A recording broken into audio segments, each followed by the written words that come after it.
Welcome, Sarah. Hi, Yeah. good evening for everyone. Yes. Good morning And for New yeah. Zealand. And finally, it's my pleasure to introduce our moderator for today, Mukta Mahapatra, founder director of Schoolscape Center for Educators. She has been leading voice in Indian education for several decades, consistently advocating for children's freedom, spontaneity, and the right to meaningful learning. She began her career at the school KFI in Chennai and went on to become the first principal at Abacus Montessori School, contributing significantly to the development of Montessori practice from preschool through high school. Her work has also extended well beyond individual schools. Through her work with UNICEF and the Tamil Nadu Education Department, she contributed to large-scale teacher education initiatives that influenced primary school reforms across the state. She has been a strong voice for democratic education in India, organizing and participating in national and international educational forums and contributing to discussions on innovative educational practice. We're very fortunate to have you, ma'am, with us today to bring these perspectives together and to guide our conversation. Over to you, ma'am. Thank you. Thank you, Danu.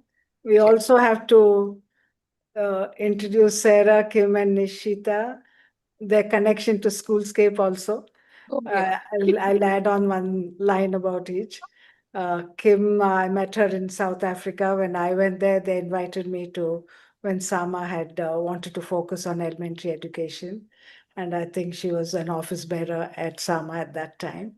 And now she's a faculty at Schoolscape. Sarah was alumni of Schoolscape and has done two courses and wants to set up a training center in Sao Paulo in Brazil. Nishita uh, was part of BME School, which I persuaded them to come to a Democratic Education Conference in 2018. They were rather reluctant. And once they came there, they converted their school to a democratic school. Nishita was a parent there and then also did the course and is an alumni of Schoolscape. Thank you all for being here. As Dhanvantari said, the elementary child is rather a forgotten citizen in many ways. We know the early years, birth to 6 years, there's lots of focus, lots of research done. And the adolescence also, because of the changes that happen there, there's a focus there. But somehow the middle in the 6 to 12 is, a little bit of a gap in people's thinking about what these children are about. And our elementary course, in a way, focuses on what the needs of these children are. And if you look back at any cultural uh, names for the ages, we have the infant, we have the child, then we have the adolescent. Last time. But we don't have a name for this age group. There's often called the school age child, but that's not relevant in a sense to what they really are. So hopefully this uh, panel discussion will unravel some of the needs of the child and will hand also the discussion after that. I'd like to invite Kim to talk about one of the key needs of the children at this age, the 6 to 12-year-old, the elementary years, the age of reason. Thank you. Yeah. When we look at the human child, we see that cute little baby and we see how dramatically they transform until they reach age 6. Their growth is quite noticeable and very different. But when we look at the 6-year-old and we compare it to the 12-year-old, there isn't that remarkable change in their body. They just get a bit taller, their teeth get a bit bigger. There isn't a huge physical change in them other than growth, which is a really good indicator that the growth is happening internally. So if we think about that child, they are moving away from this sensorial exploration of their world to a more logical reasoning exploration of their world, which is why they often don't listen, or why we sometimes see their behavior as naughty. And that's because they start questioning. Montessori, in her book From Childhood to Adolescence, wrote, "At this age, the child enters a new period of development. His mind becomes a reasoning mind." Now, that doesn't mean that the child turns 6 and becomes reasonable and understands everything. Learning to reason is a process. The same way learning to count is a process. When a child starts to learn to count, you don't give them huge multi-digit sums and say, solve this. You start with those early concepts of this is 1, this is 2, and you start building on that knowledge. Now, we have to do the same thing with the reasoning mind. Now, the child will now want to know why things are happening this way instead of just accepting them. They don't just want to know what it is, they want to know what could happen, what if, um, how does this work? And that's because they're trying to make sense of their world. They're trying to apply the logic that they have. They're trying to look for patterns. They're trying to find meaning in the interconnectedness of things.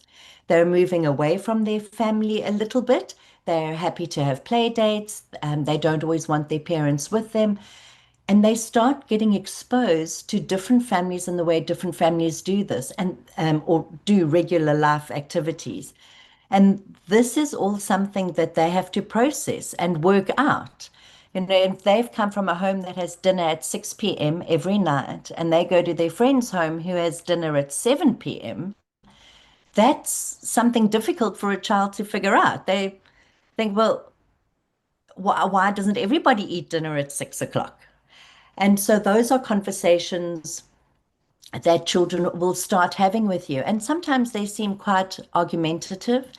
They'll debate a point at considerable length, but it's because they're looking for the understanding behind the rule or behind the instruction. They're looking for where that flexibility is. We really, in the Montessori classroom, are preparing the child to practice the use of reason. And that's why we tell stories, because the imagination and the reasoning mind work so closely together. Now, of course, this can be difficult for parents and teachers, especially when the children come to school with it's not fair. Why do they get to do that? But you said after 5 minutes, and now it's been 10 minutes. What if everyone did that? And they start to look for inconsistencies and consistencies in rules. So as a parent, your boundaries still need to be incredibly clear because that's how the child knows where they're safe. So the boundaries are clear, but you have more time to discuss why you have that boundary in place, giving them an opportunity to understand the thinking behind putting that boundary in place. Now, again, the important thing is to allow them to practice reasoning. Now, it's so easy for us as adults to jump in and tell the child the answer. This is how it is. But they then don't practice thinking, and we need them to do that. So you need to ask questions back to the child. When they say, why does she get to do that? You could ask another question. Well, what makes you say that? What is unfair about this situation? What do you think we could do to make this seem more fair?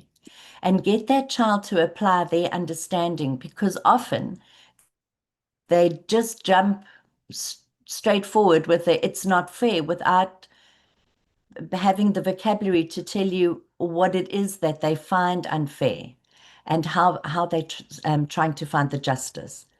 So always engage with the child in asking them how they think they could solve it, help them come up with solutions. Nobody really likes to be told what to do. So a good approach for young children is to say something like, well, I've seen other children try different strategies. Some children like to wash the dishes before they eat dinner. Other children choose to wash all the dishes after dinner. What do you think will be something that would work for you, or do you have another suggestion? Sometimes children need a little bit of guidance of, oh, what else could I do? So you as the adult give them that framework and give them suggestions of what has worked for other people, and they can try that. Thank you, Kim. But Yeah. help me to think for myself is this age. Thank you, Kim. Yeah. We'll keep some for the questions also. Yes. Nishita's here now to talk about how children need first contact with nature, and especially in this age of technology. And I think help us to see that need of the child, Nishita. Yes, thank you, ma'am. Yeah, as Kim has explained, one of the need of a child, that is age for reasoning. So this is when the child enters the second plane of development. So from the sixth, but it is gradually transitioning. A little louder, Nishita. Yeah, am I audible now? Yeah, but little louder. Okay. If you can be a Is that little clear? louder. Yeah. Yeah. Okay. Okay, ma'am. So yeah, since the child is transitioning from the absorbent mind to the reasoning mind, so this age of questioning is a lot, like how, why it happened. So and he'll be reasoning for each and everything. So one thing what I observe, because I have a children of age 5 and age 7.5, so I usually take them out. So because this is one of the need of a child also, because they don't want to stay in a home in a confined environment, so they want to go out and explore the world. And this one thing which gadget or the phone or the YouTube, what currently the childs are into, so which doesn't teach is the nature. So I strongly believe that it can teach a child a many thing, and it can open up the cognitive ability of a child to an next level. So when the child is out from home, so he has a lot of things to observe and to connect to the real world. Whatever he has experienced, he'll be able to connect it to the real world. So then when a child is out, so he'll be able to see everything, and he is able to sense. So all the sensory organs will be active, and he'll be moving here and there. So then the child, so he can what he does is he observes a lot of things. So this observation, what I learned myself, I am also learning along with my children, like after I done with my course. So this is also that 1 year was a phase where made me observe a lot myself, and then to understand a child's need. So now what I do is I generally take them for a walk or a nature walk, or do a lesson and take them out. So what I see is the beautiful questions a child asks when compared to an adult. So recently I had been to a walk, so every adult was absorbing the answers, where the child was getting numerous questions on how does it work. When they saw a fig tree which is not bearing a fruit, actually, so the child had a question why this tree is not bearing a fruit. But then what it is, like, the child doesn't want the answer immediately, because if you give the answer, then it is nowhere different from Google or chat gpt, or whatever the AI we have currently. So the child has to think, and what question we need to probe, like, what do you think this child is, why does it not bearing a fruit? And but we should not prolong the question for a long time for the child to get lost, lose the interest.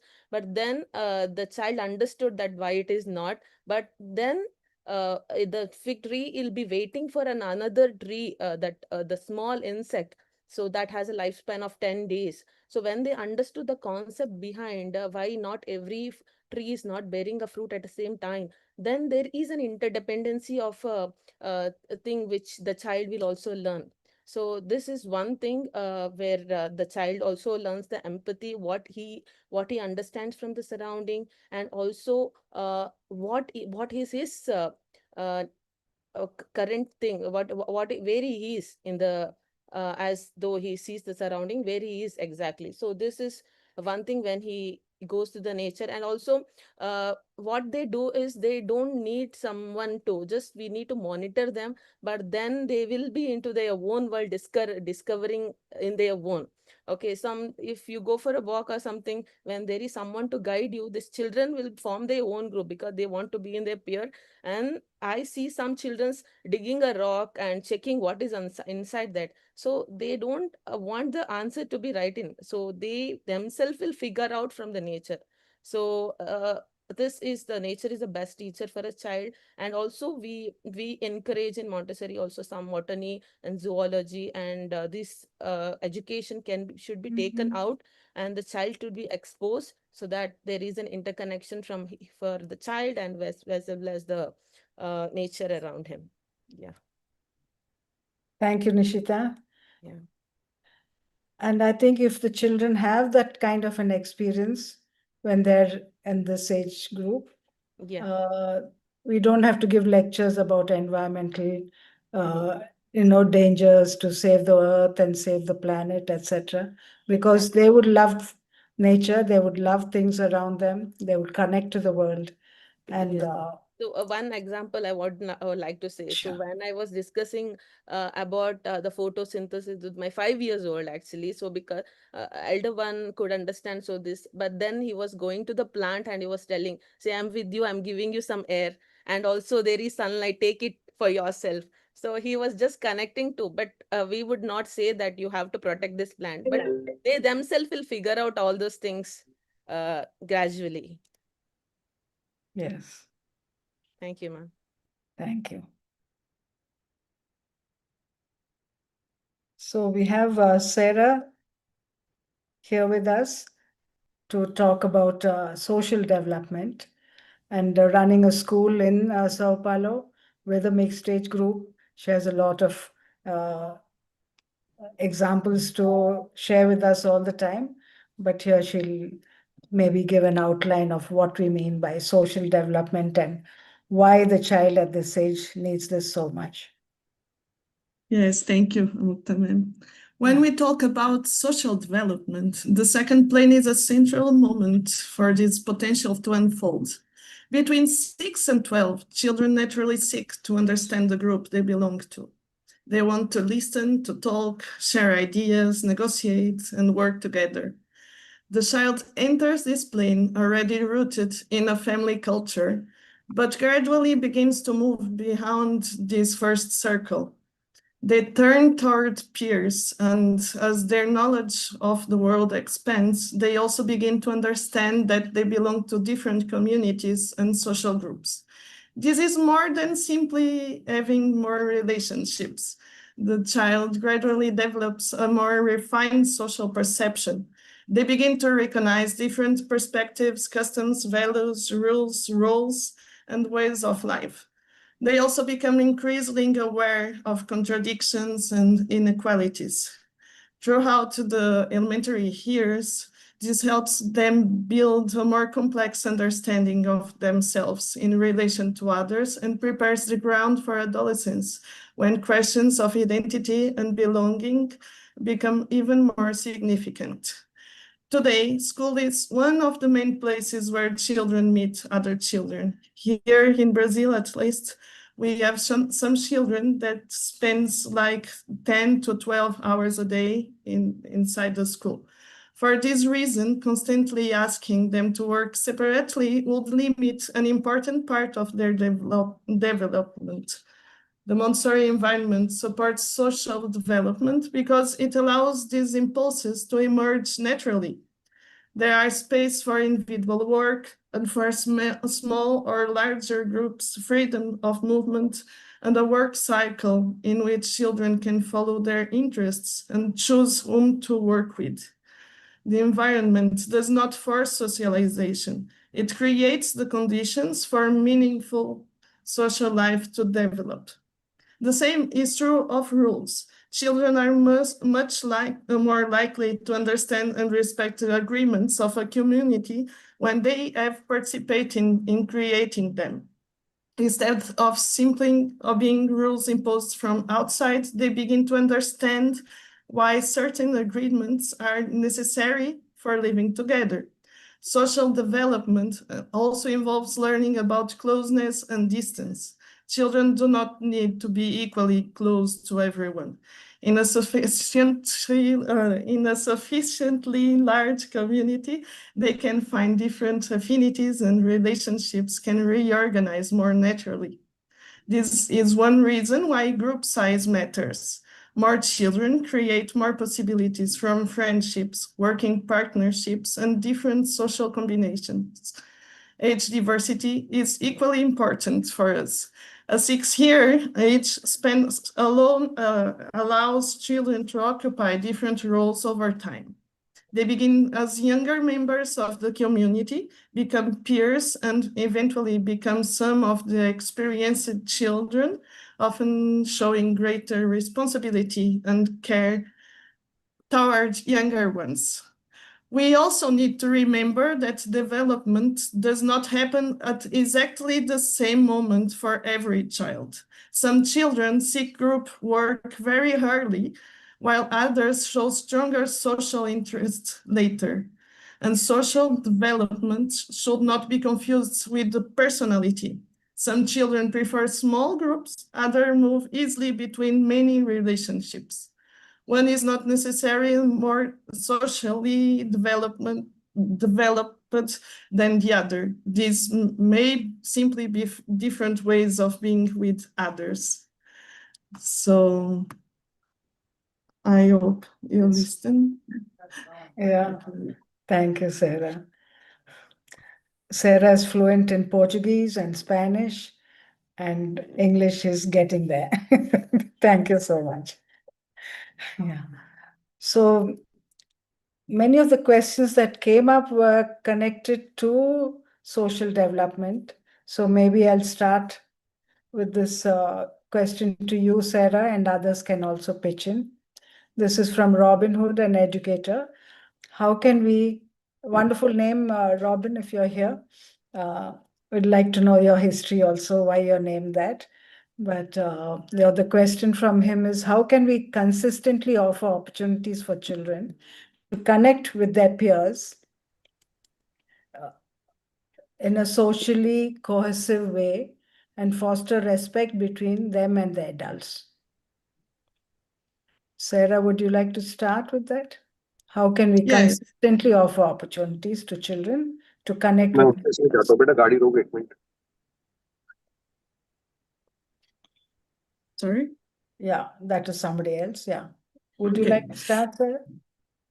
Yes, when we have a Montessori environment, I think that's very spontaneous for many children, and they can observe the others. So they look that kind of relationship, but we feel some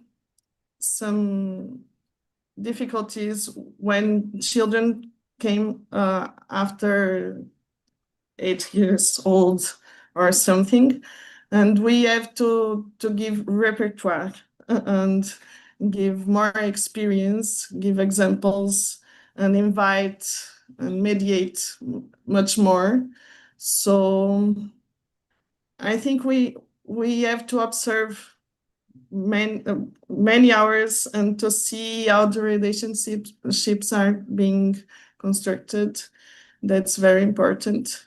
But we always work that in all the work cycle, and in the whole day of them. So it's a lifelong work. But why do they need it so much at this time? They need it. They need it because they Yeah. are open their minds to the community and the group in this age. Yeah. And if we can help them to open and give space to open, it will be much more natural than after. And that's crucial to grow and Yeah. understand the rules, the world, the connection. Under be this included. umbrella of this question, I would like to ask others also on the panel. I mean, there have been questions about parents and educators also, saying how do we cope with all the questions children ask? how to make children listen to us. Why are they not listening? How can we cope with the children of this age? Why are there's a question also, why are children rather annoying? So this age group. The other things around this social development and also connected to the age of reasoning, I think, is how children, they're very fiercely friendly here and they protect their friends. Why is it so? And they have many skirmishes, conflicts. How do we help them? Kim, would you like to take this question? Yes, I think, it's actually been so wonderful to hear how everyone's contributed from a different perspective, but it's always got this underlying feel of reasoning, right? We explain things to children. They're trying to reason through their relationships. Now, one symptom or response of children not listening to adults is because children don't get listened to. So if you would like your child to listen to you, then you should actively model listening to them. And if you're busy with something, then give them that communication. Say to them, I'm very interested in what you have to say. I have to finish this. It'll take me 5 minutes. And after 5 minutes, sit down with the child and say, what were you telling me? What did you want to know? Because when you look someone in the eye and you have that deep, meaningful engagement, that person wants to open up. They want to connect with you. They feel that you are interested in them and what they think. And that then again layers and layers and layers this reasoning mind to, if I want to be listened to, I know what it feels like to be listened to, I'm going to listen to my mom, or I'm going to listen to the teacher. And the same with conflict resolution. You don't know how to solve conflicts. Maybe we're born with a very primitive way of solving a conflict. I don't like what you say, so I'm going to bite you or hit you or kick you or do something like that. But because we have this reasoning mind, we can coach the children through that. What did you feel when your friend said this? It's not a space of judgment. It's just a space of expression. Oh, I was angry. Oh, I can understand that. When you feel angry, where do you feel it in your body?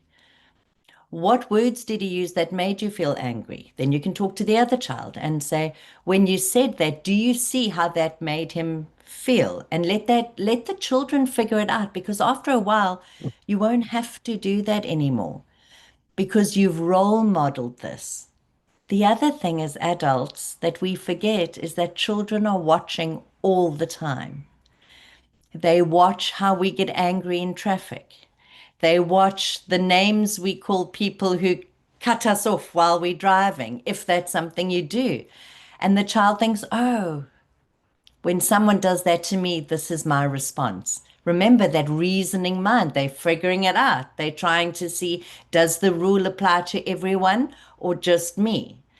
And it's all about giving them reasonable explanations and the tools they need, isolation, layer by layer, until they get them.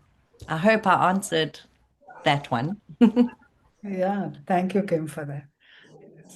Nishita, would you like to add? Yeah, I totally agree with Kim because I follow some of that thing what she has mentioned. Like, what the energy flows between the child is like what you are, what you model. So, like, if you are in an angry state and you answer a child, then the child, you will also get the response from the child in a similar way. So, I have my younger one also. So when he see that there is a change in my tone, he would say that I don't like the language of yours. Can you please change? So this thing, like, it's not only we think that they don't model us, but they definitely are watching us. And to the one more question about how can we like keep that curious. I'm sorry, I did not get the question. The first question which Mamukta ma'am asked, Conflicts? not about conflicts, about the curiosity or something to keep How it the opportunities for opportunities. Yes. to So for that the thing is, when the child asks a question, like we don't give the answer directly. So then when the child knows that we don't know the answer, then it is fine for a child. That is okay, because not every adult will know the answer, but there should be an opportunity where there is an option to learn together. So okay, I don't know this answer, but can we just figure out together? So these kind of things also will keep up the thing alive for a child. So yeah. Yes. I think we'll go into the next segment of needs with Sarah talking about the concept of justice which these children intrinsically have. Yes, the concept of justice appears as a hallmark of this plane of development. The child begins to abstract order, becomes increasingly familiar with the culture in which they are immersed, and in trying to understand the world, compares, questions, and tests hypotheses. Is an intense search that is very characteristic of this age. In my classroom, we can observe different stages in the development of this sense of justice, but the search itself is present in almost every child. Knowledge brings predictability, and experience gradually builds a broader repertoire through which situations, relationships, and rules can be interpreted. This becomes especially clear when we receive children in elementary who come from other schools. They ask, can I serve myself? Can I eat? Can I go to the bathroom? Many of them need time to understand a large number of rules and above all, to perceive the logic that organizes this new environment. Many of the rules they previously followed were created by others and simply represented to them. Here, little by little, they begin to participate in building the culture of the group. The very idea of what is fair also changes. For a child who does not yet know the culture of the school, fairness may mean, for example, taking all of another child's game pieces so that everyone has exactly the same number. Over time, by sharing the environment, observing peers, listening to them, and participating in group decisions, the child begins to realize that justice does not always mean absolutely equality.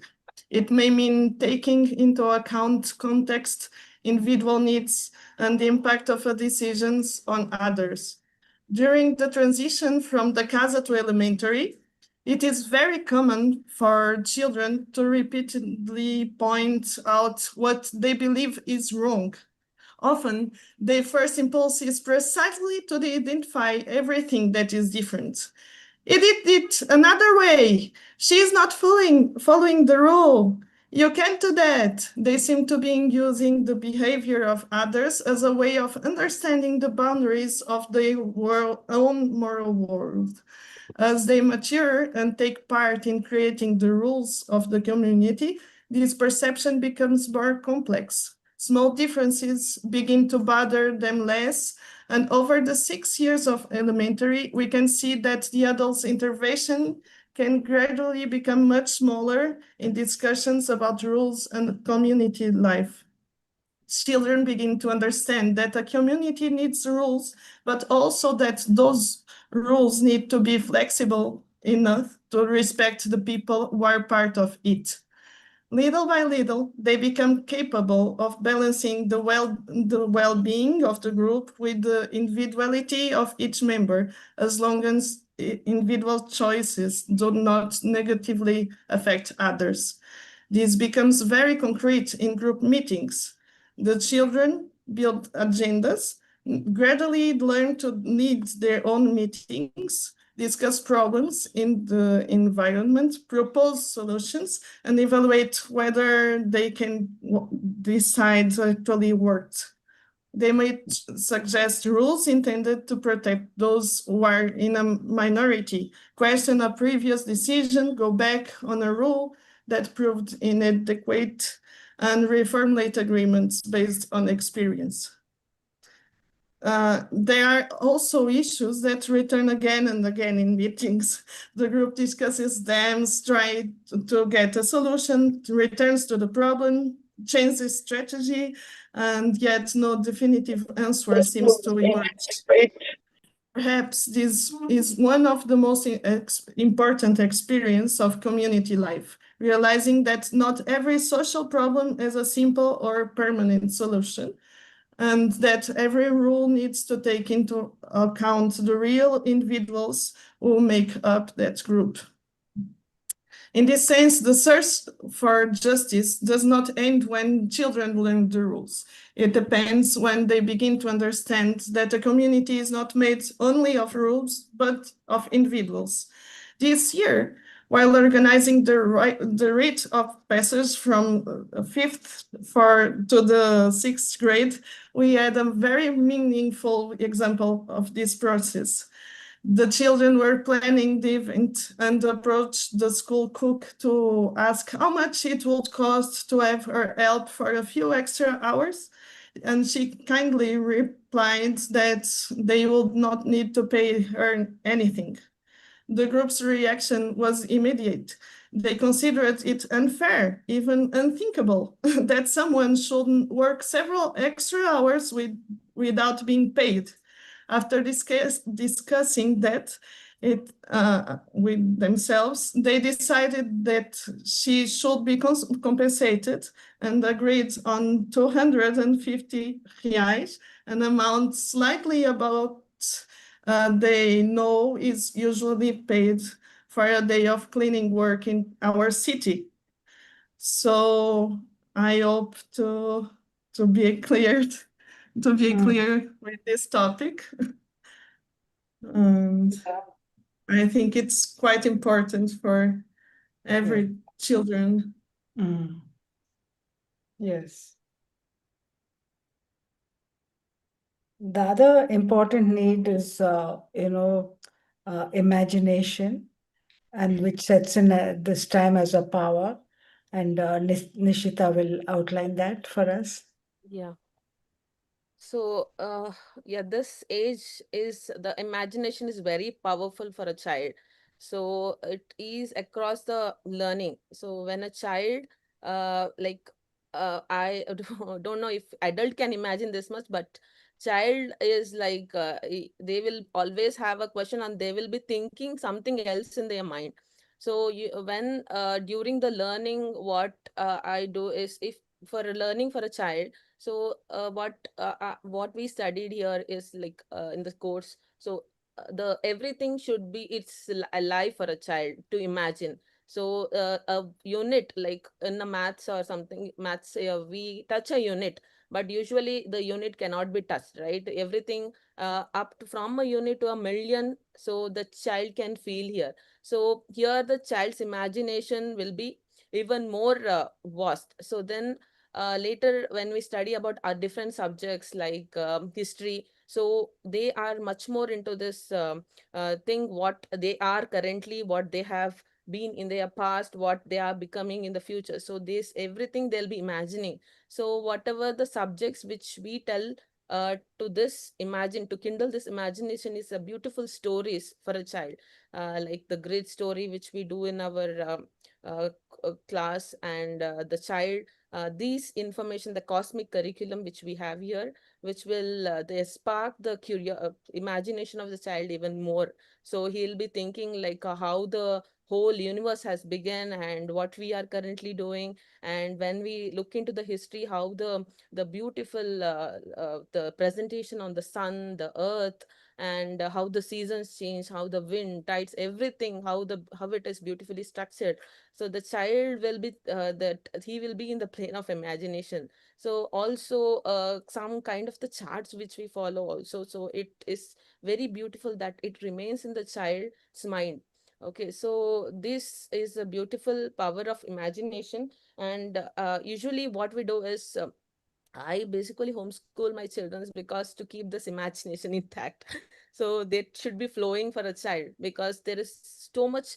If it is too structured in a traditional schooling, so the child would not be able to think out of box. So when he is, when even for us as an adult, if we are given so much of instruction, we will be into doing only that part of thing. But when a child is given too much of instruction, the other things what he wants to do currently, what he wants to gain his passion, or the whatever he wants to put in his imagination will be like tapered. So also this is one thing. And yeah, if we given the ample opportunity for a child within the boundary, the freedom within the boundary, what we call it as here. So if that is given, and the stories or whatever the child has to be told in a beautiful way, the imagination will still be alive for a child. So yes. Yeah, one example, like when I was going for a walk, so the children were observing the termite mold. So the how the beautiful the termite would make a mold, and then how could they connect to their imagination? His like that was so strong that when the termite is alive and the mold is alive, that cannot be broken. When it is leaving abandoned, so it can be broken. So like some children was telling, why can't we build our homes with kind of technology with this termites used to make a home? So this can be striken when there are a lot of questions, and how the what the lecture or the topic and the presentation is given in a beautiful way. So everything this helps a child to keep this imagination alive. Yeah. Yeah, lovely, Nishita. Yeah. Thank And I think human beings have learned from nature. you. Yeah, exactly. If you see anything around us, our technology, we think we've invented it, but learned from nature. Yes. There is some example in nature for all that. Yeah. And from there, we've imagined how it can be different. True. Kim is going to take us through how children at this level explore their morals and the field of morality. Many of the questions have come in on that also. Once we hear Kim, we can also open up for questions. In the book, To Educate the Human Potential, Montessori writes, a second side of education at this age concerns the child exploration of the moral field, the discrimination between good and evil. And that's really quite interesting because we've all got different perspectives of what that means. And we have to remember that morality also develops through social experience. If you live alone with no other interaction with other people, then morality doesn't really mean anything, right? Because you set your own guidelines. And that's one of those benefits of that mixed age group. And if you have the 6 to 12 age group, or if you have them split 6 to 9 and 9 to 12, that develops in that community of children where the children realize that we have freedom, but that freedom doesn't mean doing whatever I want. That freedom, my decisions impact the community. I have to consider other people. Now, very often in a regular environment, children are made to distinguish between good and evil with reward and punishment. But those are external motivators. So very often the children will be very good while the teacher's in the classroom. Then the teacher has to go to the toilet or go to the office to make a copy, and there's mayhem in the classroom because now the person controlling the behavior and controlling the child's response to moral development has left. And in a Montessori classroom, we use the reasoning mind, use the imagination through storytelling and role plays and skits and that kind of thing. We explore this idea of freedoms coexisting together and how what we do impacts the rest of the people in the world or in our community. So our children learn to control themselves. It becomes an inner guide. They start doing the right thing, not because they're afraid or because they want the reward. They do it just because it's the right thing to do. Very much like you do when you drive.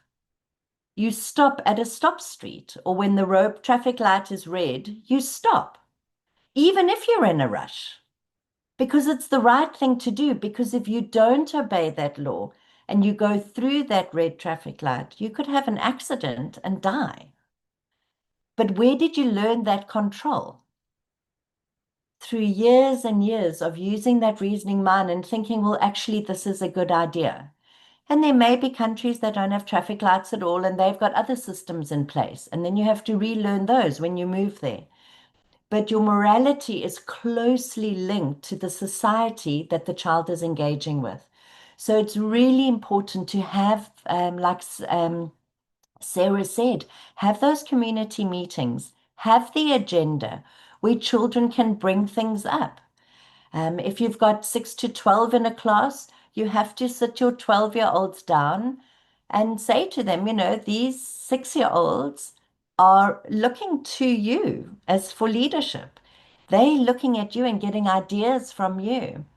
Will you be good role models for them? What do you think we could do that those children can strive towards? And that brings in that inclusivity. And then to the 6-year-olds, you can say, look at the big work those 10 and 11-year-olds are doing. They can't do that work if you're making a big noise. So can you work together and speak in a lower volume so that the children start to realize with what they can? We have to provide the boundaries for the behavior, but we have to also allow it to be internal. And we have to allow the children to deal with the consequences of their behavior. And this is really hard for teachers and parents.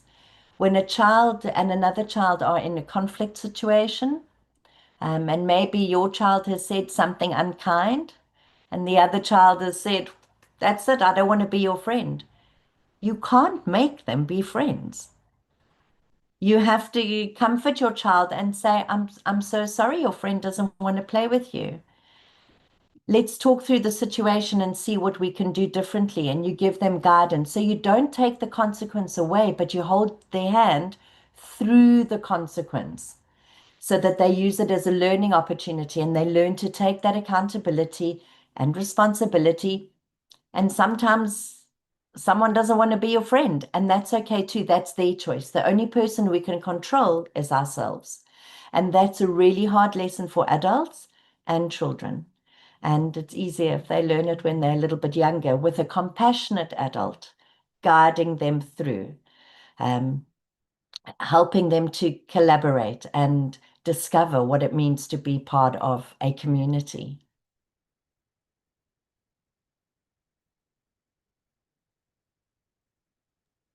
Thank you, Kim, for outlining that and the broad strokes of how children explore morality at this age.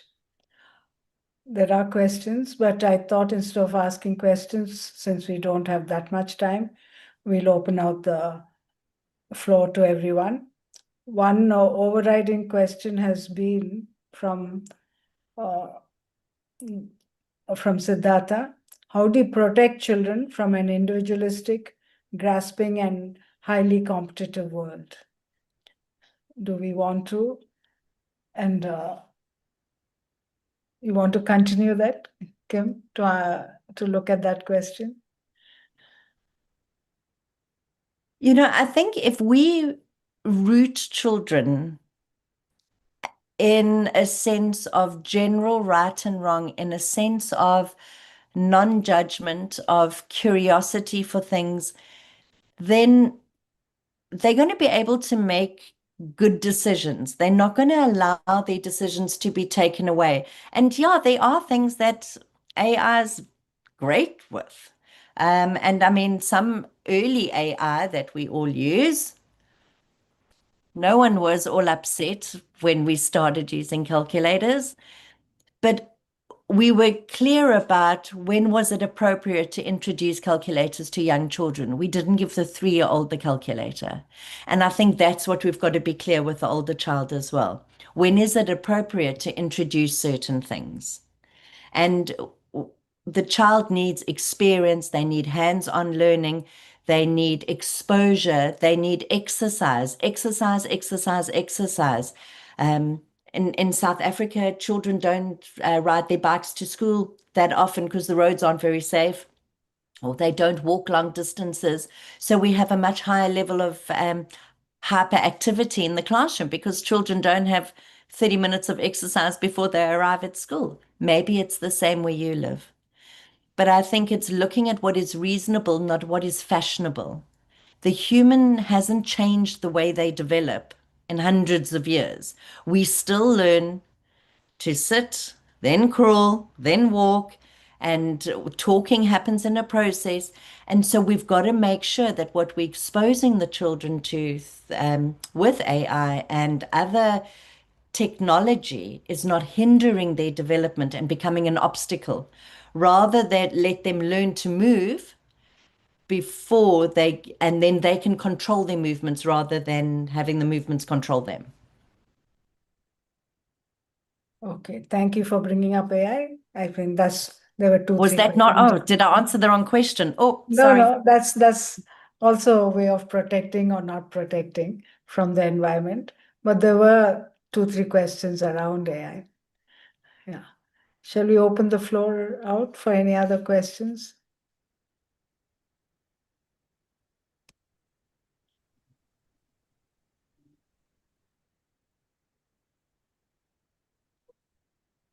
You can put it on chat or speak up.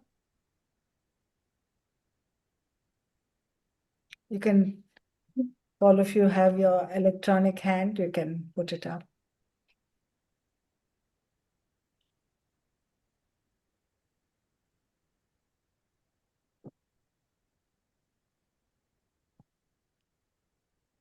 Otherwise, I'll take questions which are still there pertaining to this. Yeah, Madhushri. Good evening, everyone. My question is, how can I direct a child? So when you consider the age group 6 to 12, it's also an early teenage, and they are very curious about the next step of development. So I see a lot of children sort of distracted and deviated with topics maybe not appropriate for their age. Example, highly sexualized content.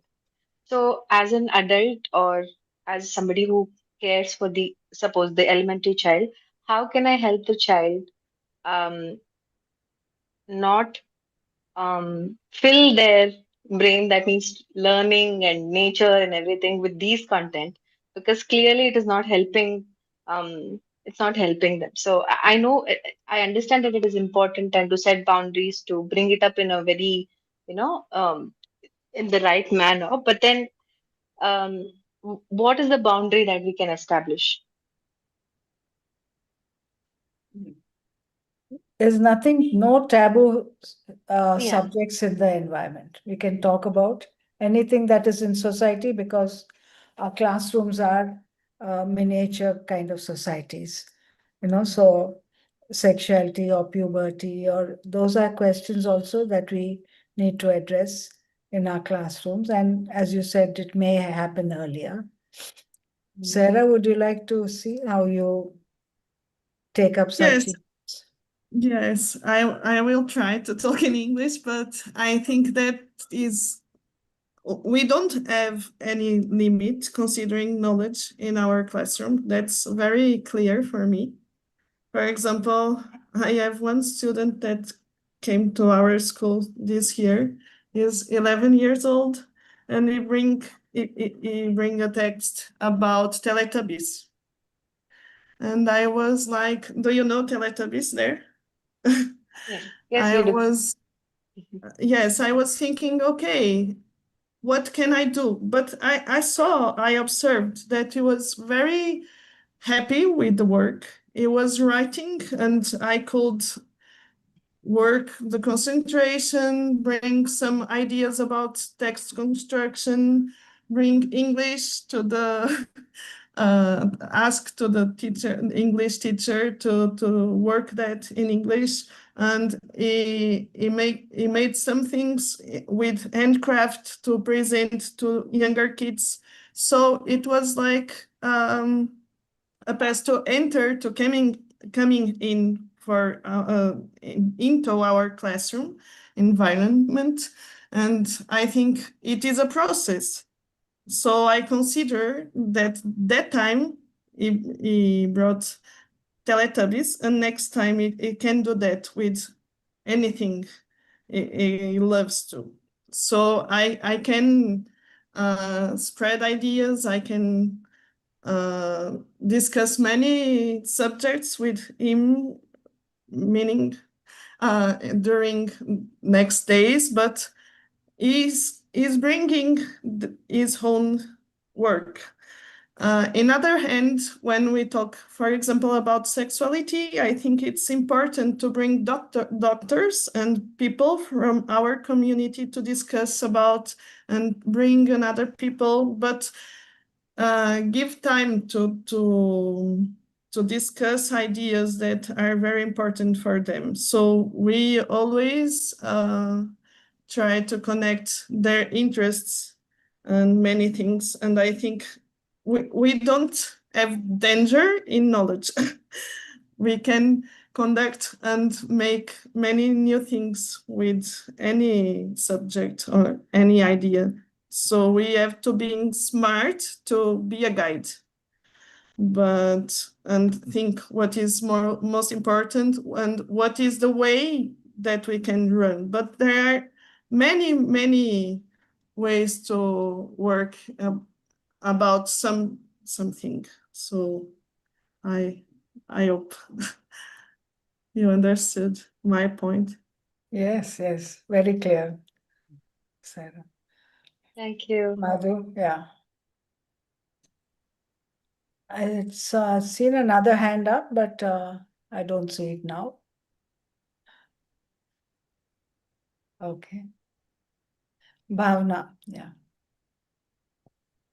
So to answer Madhu's question, I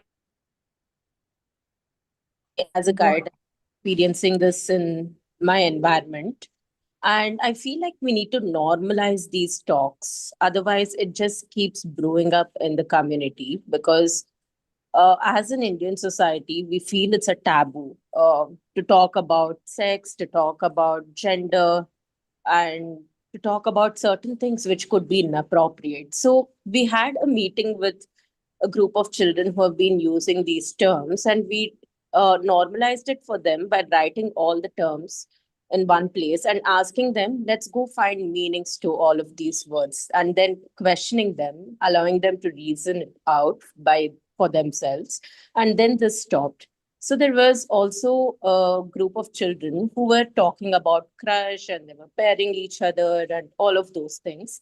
So we had to also like normalize this by explaining them about what is crush. It's love and affection.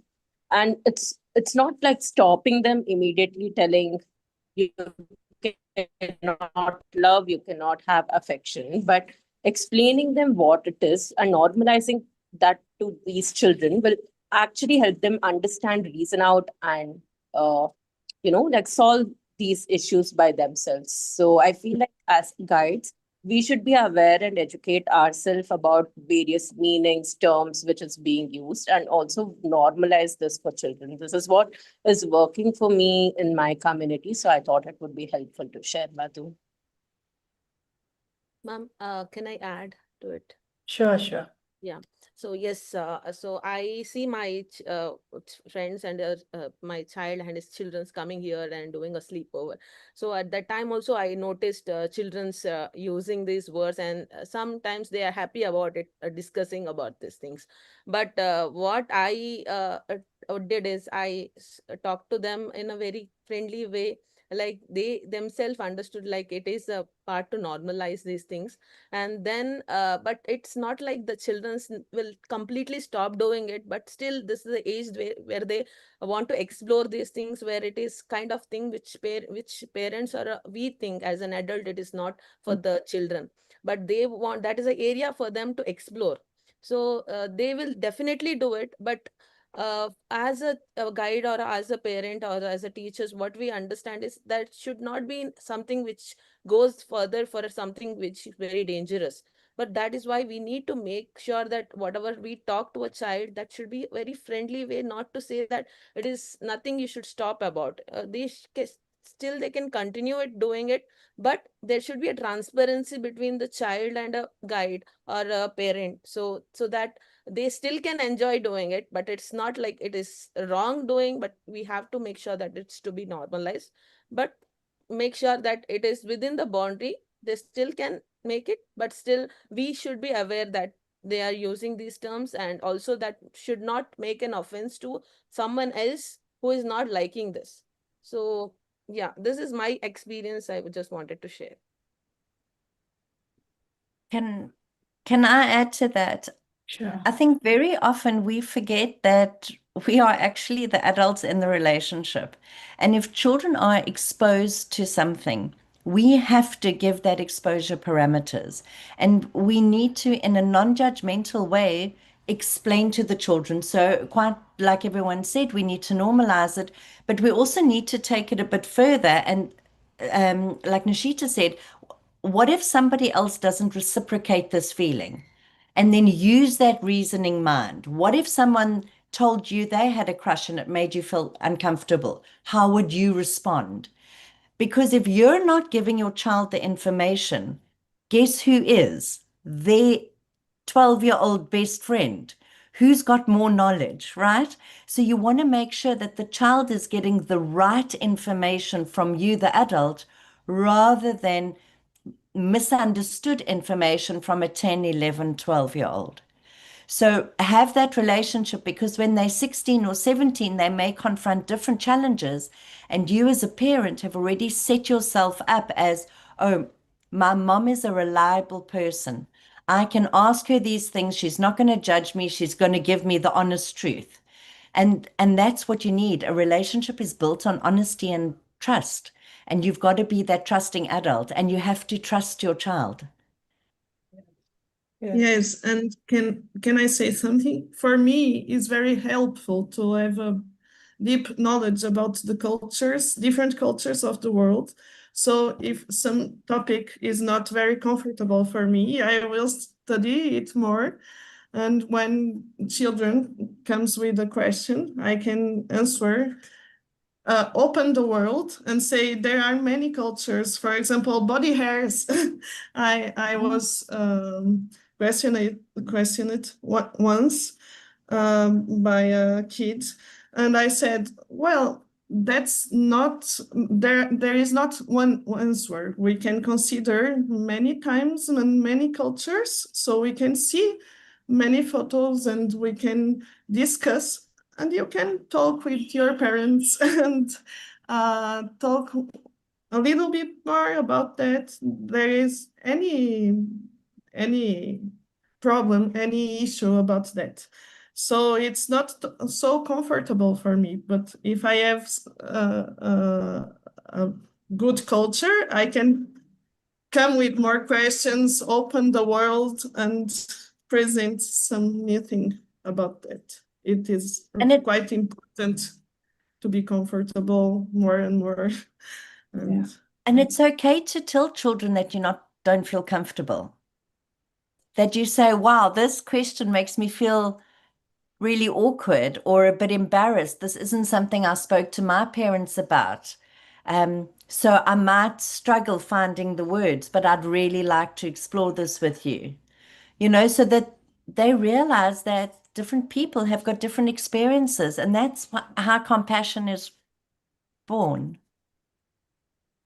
We have another question from Leanne. Before that, the time is up for 6. All of you are happy to stay, please stay. Others have to go. Feel free to go. Yeah. Leanne? Good evening, I'm Amukta, ma'am, and Good evening. hello to the Montessori community. It's good to reconnect, and this was a wonderful webinar. So, currently, I work as a music educator, and I teach. Like a lot of work that we do involves solfege, singing, and I also teach the piano and keyboard to children.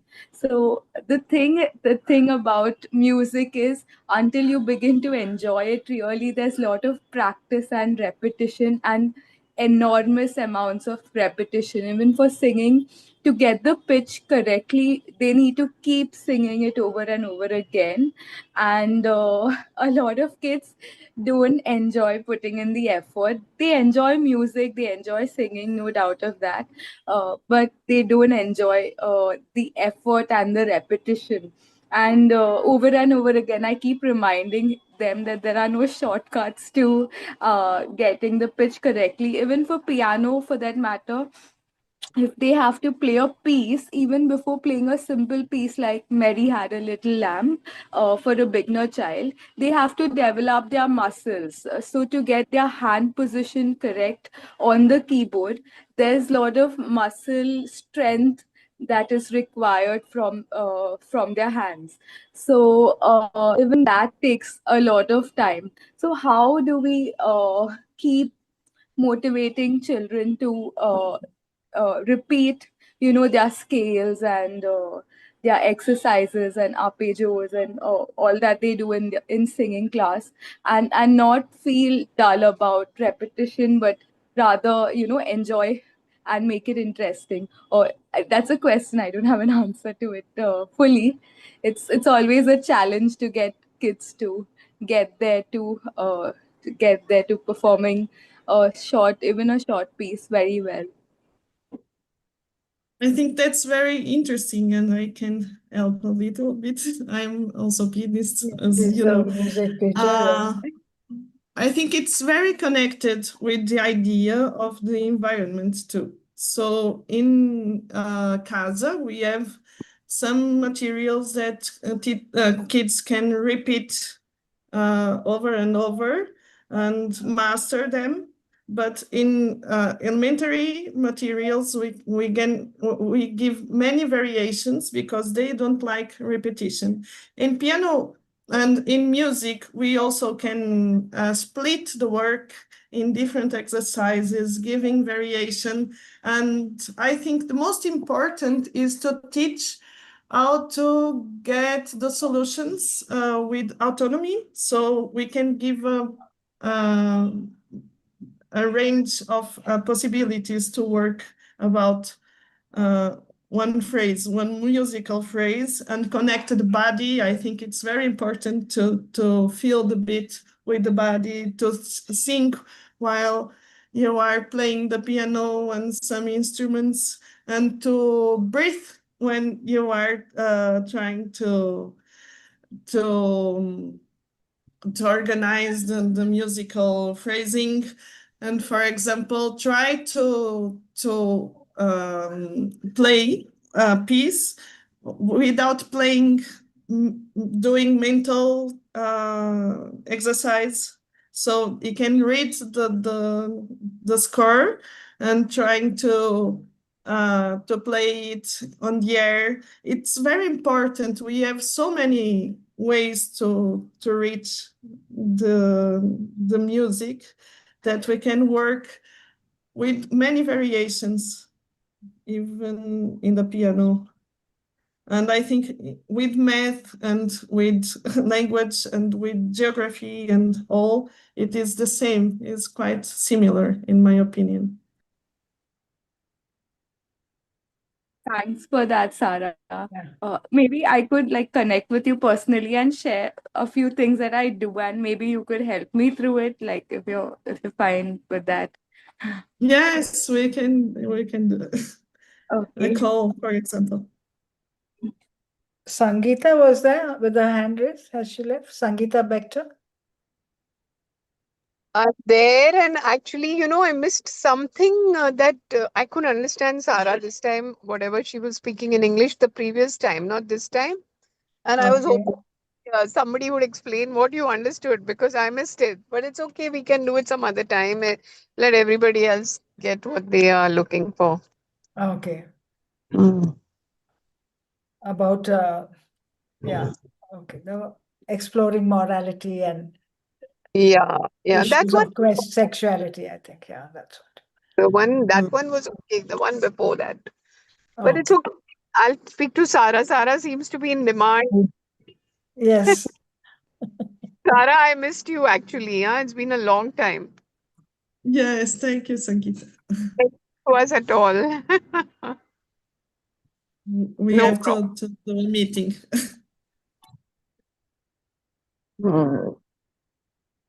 But it was a lovely talk, I can say that, and Yes. also gave me lot of inputs right now. I'm actually now thinking that it's so linked to democratic. Everything you are saying about being reasonable and about morality and everything, and the how you have to decide together as a community. It's so Yeah. linked, and I didn't realize it all through my course, Amukta. Only now I realize Yeah. Some things fall in place later, no? And we have something. to keep that path open for discoveries to happen. Yeah. Mm. Yes, very linked to democracy. And we're going to have a conference next year on Montessori and democracy, since you brought it up. So welcome all of you to join. It'll be fun if you do something more on democracy. Both, yeah. And then something Yeah. together. Yeah. And in the chat, I think Soumya has put up about the course. So all of you who are interested, all of you are old hands, I think mostly, but some new people, please pass on. Our course starts on August 31st. The new elementary course. Any concluding statements, Nishita? Ma'am, we also have a raised hand from Shivani. Oh, Shivani, yes. Thank you. Yeah. Hello, everyone. I have one question regarding the environment, elementary environment. So, if we have the lower and the upper elementary in one environment, that is from 6 to 12 years, what are the key benefits of having all of them together and the challenges that we will face? And also, how do we ensure that the environment and the materials and the daily work which the children do sufficiently, meets their developmental needs for the lower and the upper elementary both together, while still preserving the benefits of the mixed age community? For the children around, we can say 6 to 12. 25, yeah, total number of children being 25 to 30, around that Yes. range.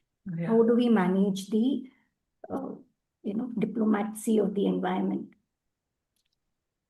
Kim and then Sarah. I know Sarah's eager to jump in. I think so. The first part of your question, concerns about the mixed age group. Sometimes parents are concerned that the younger children will be exposed to inappropriate content, language, whatever it is, by the older children. But if you manage that class well and you've had those children since they were 6, you've really set the tone of community and leadership in the classroom. And very much the same way that the work that appeals to a 3-year-old doesn't appeal to a 6-year-old, and the work that appeals to a 6-year-old doesn't appeal to a 3-year-old. So there is that difference. Now, you as an adult have to keep check with the children, have your regular meetings with them, keep stimulating them at an appropriate level, planting those seeds of new work, taking things further. And I personally prefer working in a 6 to 12 environment because I actually think it keeps the 12-year-olds younger. It keeps them, because they're still around quite a few playful children, they stay unsophisticated. I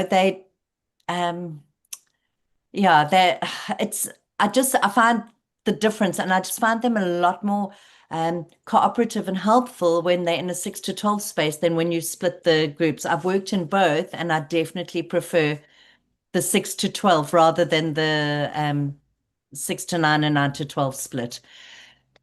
And then you just keep, you have those conversations with the children, keep them on track, give them the lessons, you put it out there, you have your journal, you've got your tools of responsibility, and you just guide the children through that and give them that opportunity to lead and to shine. Because no 9-year-old really wants to lead, but a 12-year-old really does, and they do it well. Thank you. Sarah? Yes, I feel the same, and I think the younger ones give the energy to the class and the spontaneously,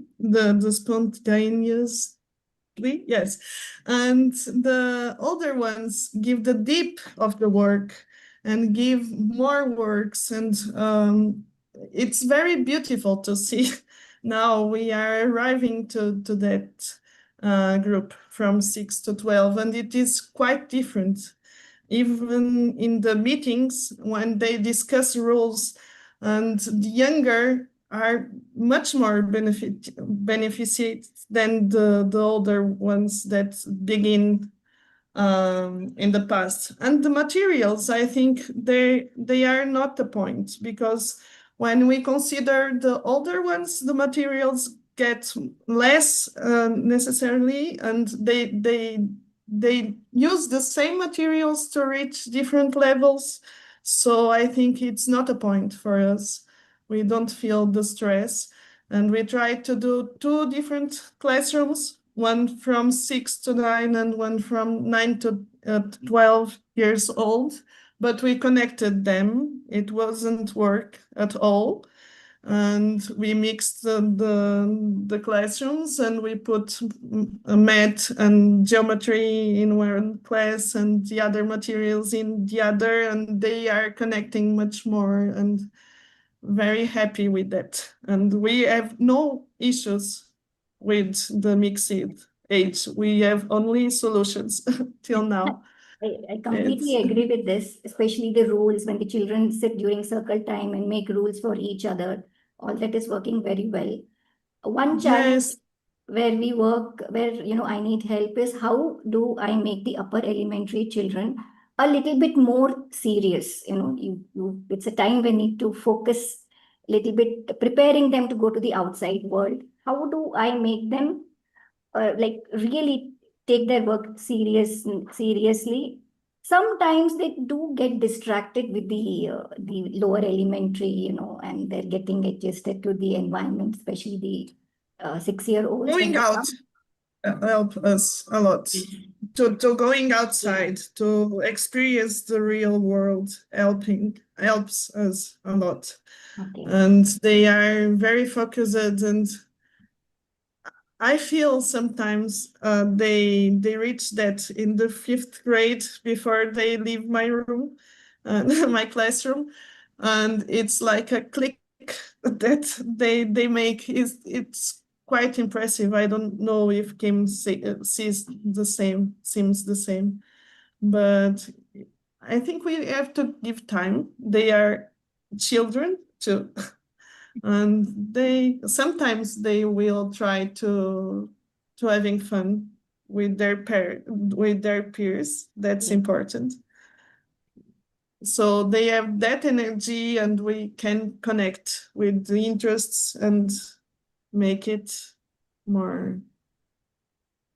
To add also, Yes. to what Kim and Sarah have said, Nishita, will please add. Oh, what I feel is that they're already in the real world. We are keeping them apart in a sense, by putting them in the classroom for 8 hours or 6 hours or 5 hours. So that's one. The other is, somebody raised the issues of bullying, that when they're in a Montessori environment, we don't see that bullying at all. So it may creep up a little bit here, there when new children join from other schools. But then when they get kind of adjusted to the new environment and what is expected of them, that kind of disappears. They're helping each other. And I think that's what happens when there's a 6 to 12-year-old, children that age together. And then the leadership also comes in. As the 6-year-olds in the 3 to 6 CASA environment become leaders there, now they go into an environment where they're the youngest. And then the 12-year-old now are the leaders in a sense. So that leadership sense comes in. And that's important for that older child. Otherwise, when you don't have that range, it doesn't seem to happen. Ma'am, can I add? Thank you, Amukta. Yes, Nishita, go. When you spoke about the leadership, right? So this age mixing category where they support each other, the peers. So when ma'am told that there is a elder child who is distracted, but again that is one of the need of a child, right? Like to get distracted as this age. But when you give that leadership for elder child, that is what I see, then they will be more responsible to make this little one understand. So if they themselves present that presentation or whatever the explanation which we had to give it to a child, when the elder one does it, he does it more precisely, and the more it will be understood by a younger one. So this kind of the responsibility, if we ask the child, can you please help this child to understand, then he will feel he is in some other position where he could help the younger one to do that. So this kind of distraction we can avoid it here, so that there will be a collaborative work within the children. Yeah. Thanks, Nishita. Anybody else wants to add on? No, it doesn't have to be a question, a discussion. We have many people with experience here. Ritujana. It was really lovely to hear everybody. Very informative. Thank you. Okay. I think I paid. Pardon? Shall we close here then? Thank you all. Thank you, Kim, for taking your time off and being here. And Sarah, also for your time and effort. Nishita, for being in the same time zone. Thank you for being here and for all the work that you have put in for making this work. Thank you all, Thank you, everyone. participants. It was Yeah, thank you.